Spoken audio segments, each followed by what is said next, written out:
Simmering tensions between the US and China have escalated once again. And this comes after Washington stripped Hong Kong of its special trade status. Hong Kong will now be treated the same as mainland China. No special privileges, no special economic treatment, and no export of sensitive technologies.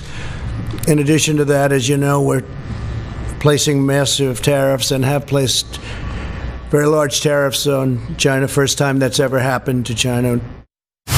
美方阻挠实施香港国安法的图谋永远不可能得逞。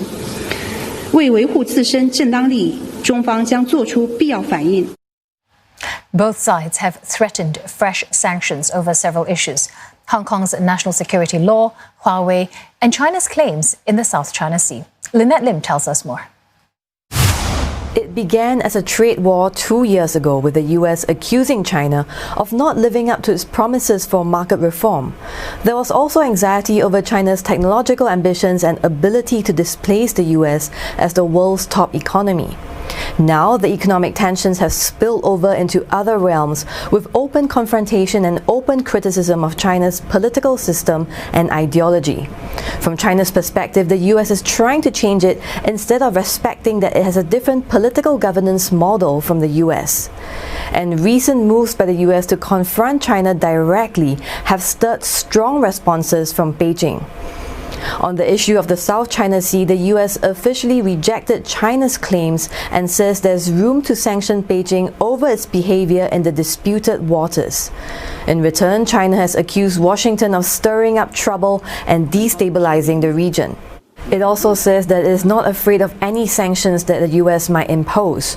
On the issue of Hong Kong, the US has passed a Hong Kong Autonomy Act designed to end the city's preferential trade treatment and pave the way for sanctions.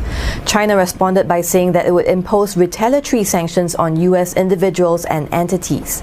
And finally, on Huawei, Britain has decided to purge all Huawei equipment from its 5G network by the end of 2027. This move, a sharp about turn by the British government, is seen as a significant victory for US policy.